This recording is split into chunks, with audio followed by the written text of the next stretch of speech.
everyone, and welcome to our lesson 10 on Excel, Microsoft Excel.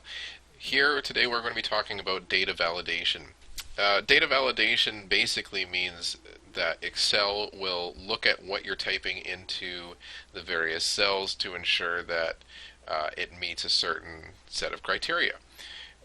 So there's there's a number of different types of data validation, and it can actually get very, very complicated because Excel will allow you to enter in complex formulas to determine if a piece of information meets your set criteria. But there are a number of built-in validation styles that are completely easy to use, for the most part at least, and which you are more likely to come across having a necessity for. So the way that we work with data validation is when you're in your Excel, and you should have this spreadsheet open. This will be your demo document for today. As you go to Data, and in the Data Tools drawer here we have Data Validation. So let's say that this is a short list of different customers of ours, and I'll zoom in here so you can get a good look at it. And we just have 5 names. And we want to make sure when our cashiers are entering in customer information that they're entering in a valid birthday, because maybe that birthday has to get pulled for another sheet that uses the birthday to calculate something, or maybe we just want to make sure that there's no error, so we don't accidentally say they're born in 1842 and then we don't actually know what their birthday is. So this is a fairly simple validation. What we're going to do here is we're going to select the cells that we want to use for validation, and go data validation. Here there's a drop down, and we'll go to data validation here. And under the settings tab we choose what kind of validation we want to do. So there's whole number validation, which makes sure that you don't have any decimals. There's a decimal validation, which ensures that you do. There's a list, which we'll talk about shortly. There's date, time, text length, so you can make sure that someone doesn't enter text that's too long. This can be really useful if you have to print out a document after. You need to make sure that the amount of text that's in there fits your print margins. And you can also do custom, which is where you're going to do formulas, which we won't do. It's beyond the scope of this. So let's pick date. And we want all of our data to be between a start date and an end date. So the oldest possible client we might have and the newest possible client we might have. So let's say we hazard a guess and say that our let's say that our the oldest possible client we'll have is 97 years old. So we'll say that this person's birthday can be anywhere from January 1st, 1920. And let's say that our clientele, we're only allowing them to sign up for memberships if they're over the age of 18. So we'll say 05, 01, 1999. Okay. Now, it's not just enough to enter in a wrong date. Well, actually, maybe we'll talk about this in a second.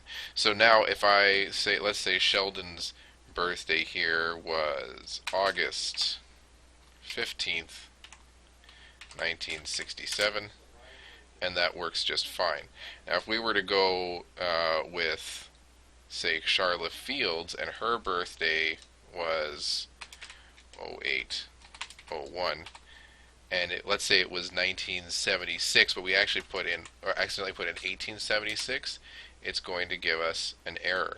And this error says this value doesn't match the data validation restrictions defined for this cell. Do you want to continue? Now, that's not a very useful message, particularly if there's somebody other than yourself going to be using this spreadsheet, because all that says is, you're wrong, do it better. So we need to fix that. We need to tell our poor cashiers what they're doing wrong. So I'm going to highlight those cells again so I can define the data validation rules for those cells. And we're going to give an input message. And we're going to say define birthday as the title, which will appear at the top of a small text box. We'll say input message. birthday must be between 01/01/1920 and 05/01/1999. Or you could say, actually, yeah, well, we could say that. And then we go here.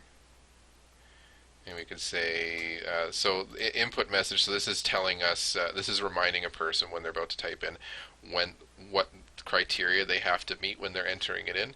And if there's an error that pops up, what is the error going to be? So you can choose what your little error symbol is going to be. We'll say stop. Incorrect date will be the title. We'll say, we'll copy this message. And go OK. So now you can see here when I'm going to enter in data into these cells, it's reminding me what the rules are. Now you don't have to have this message. I would personally find that message to be a little bit annoying to try to type around. So I'm going to get rid of the input. Oh, I said definite birthday. Well, that's more the better that we remove that. And go OK. So now it's not going to give me an error message. It's not going to give me any message unless I make a mistake. So 09/20. If we go 1876 now, there we go. Here's our error. And Excel does have a function that allows you to select, customer must be at least 18 years of age. So you could say, you could base the date on today minus 18 years. That's another possibility. It's a little bit more complicated of a formula, so we won't do that here, but it is possible to do it. And if you are interested in that, it's a pretty easy Google search to find that equation. And that's one thing about Excel, is that if you need an equation for something, as long as you know what you want to do, a Google search for Excel equation, or formula I should say, and then to say what you want to do, almost guaranteed someone's figured out how to make that equation work. So we're going to retry and go, oh yeah, it's 1976. Okay, perfect. Now, let's say we have here our membership levels. So we have bronze, gold, let's say this person's silver, this person's bronze, and this person's platinum. And maybe we want to define this list so that that only the correct level of discount is applied, and only the correct amount of membership is shown. So what we can do is we can create a defined list. Now we can use these cells to create a list if we want to, but if we change them in the future because maybe Sheldon is no longer paying his bronze membership fee, that could mess up our list. So we're going to create a new spreadsheet. We're going to call this data, and we'll have membership levels. Just going to zoom in here. Membership levels. And we'll go bronze, silver, and gold. And I'm going to leave platinum off here because this is actually for a specific purpose, and one of the most useful things about data validation. So data validation can tell you when you're wrong, when you've already got data in there and you're trying to validate data after the fact. So what I'm going to do is select this, and this is the data I want to validate. Drop down, data validation. And our settings, we don't want to allow any value. We want to allow only options within a list. And right here, this is checked off, in cell drop down. What that does is it means you've got a drop down menu where you can select the text instead of having to type it in every single time. So now we're going to choose a source. Where do we want the source of our list to be? Now we can actually type in bronze, gold, and whatever separated by a comma, but even more useful is to go to, so I just press this little button right here, source. So now it's waiting for me to select something within a spreadsheet. I'm going to go data, here's my list, so that if I ever change that or if I wanted to expand it, I could. And then I just hit back here so that I can close that. And we'll go OK. So now you can see there's a little arrow here. Now I can choose from my list what the discount or what the membership level is going to be. But we have platinum here. This shouldn't be here. This is not part of our list. So this is the magic of data validation. Is I can hit the validate button. Oops, not that one. Hit the validate drop down and go circle invalid data. And just like that, it puts a circle around a cell that contains information that is not allowed according to our validation rules. So what I'll do is I'll select something from our drop down here, and then hit clear or I could just hit again circle invalid data, because it'll just do a quick scan again, and oh, looks like it's all fixed. Perfect. So now let's talk a little bit about something that we've done in the past, which is in our just most recent lesson, which was conditional. I'm sorry, not conditional formatting. Oh my goodness, what's the word for it? Well, no, I guess it is. It is conditional formatting. It's similar to conditional formatting. It's conditional formulas. So we're going to use an if formula based on anything that's in this list, and I'm actually just going to clear these ones right here, and we're going to give these people a discount based on their membership level. Now, since their membership level could change depending on how much they're paying into their membership, we want this to be dynamic. So what I want to do is I want to give a discount that's either 10% for bronze members, 18% for silver members, and 25% for gold members. Yes, gold members. Austin Powers. Good memories. So, anyways, in order to do this, we're going to create an if statement. So you'll remember this if conditional operator, and now we're going to go if logical test. So if D2 is equal to equals bronze, and we'll have to use the quotation marks in order to put in something that's specifically text, because you'll remember these conditional operators are looking for numbers, and they don't really deal well with words unless you tell them specifically it has to exactly equal this letter or this word. So if D2 is equal to bronze, comma space, we're going to give 10% discount. But what if they're not equal to bronze? What if they're equal to gold or silver? Well, here's the thing, is you can actually do what's called a nested formula, which means I'm going to put another if formula into this. We're going one level deeper. So I'm going to do comma, and now value if false, instead of giving it something else, it could be like a blank or a zero or whatever, I'm going to tell it, look for another formula. So look for another if, and if this cell is equal to, I'll do silver, we'll do these in order just for my sake. If it's equal to silver, give it an 18%, and we'll do one more level of inception here. If D2, oopsie, yes, that's fine. If bracket D2 equals gold, we'll give them a 25% discount. Now you'll see here that I've got a black bracket, a red bracket, and a purple bracket. So this is Excel telling me that I've got multiple brackets open. I'm going to have to close them. Okay, and also I still have to give it a value if false, but I should be able to leave it blank. We'll just double check.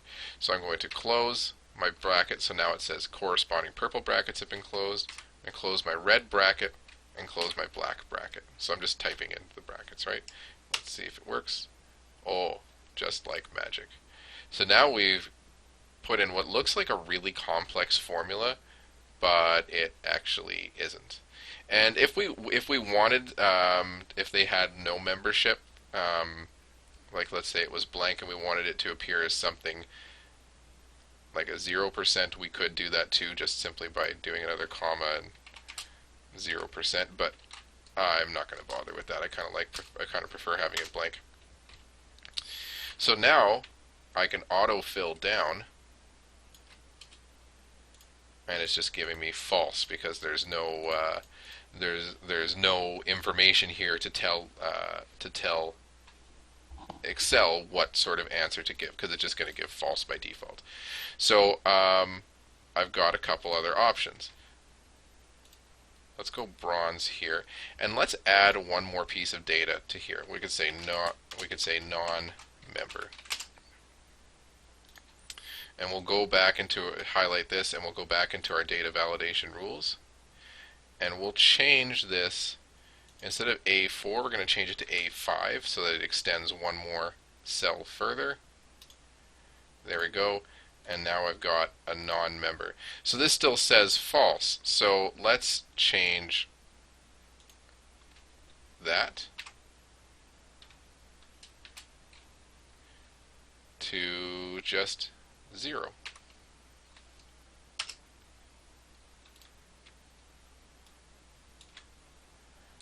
And there we go.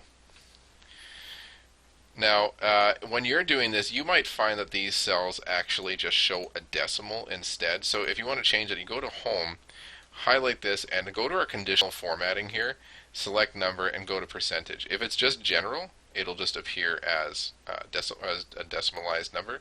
So instead, just go to percentage, and you should have that there. I would also suggest in here, even though we've done some data validation requiring it to be a date, we're going to make sure that it meets a certain date formula. So you could do long date, which makes it something very, very long, which is cool. You can now tell that August 15th of 1967 was a Tuesday. That's kind of cool, actually. But instead, we could also go with short date, which is what we had before. So now we've got conditional formatting here and here. We've got a triple nested inception conditional formula all in here. And we've got lists to choose from for our membership levels. So that, in a nutshell, is basically your data validation. Like I said, if you ever want to try out data validation in a more complex way, feel free to take a crack at it. There's lots and lots of different uses for this, and if you ever are trying to say, I want my cells to only contain this, there's probably a formula out there for doing exactly that. So save this Lesson 10 document and stick it in the OneNote, and that is today's assignment. Talk to you later.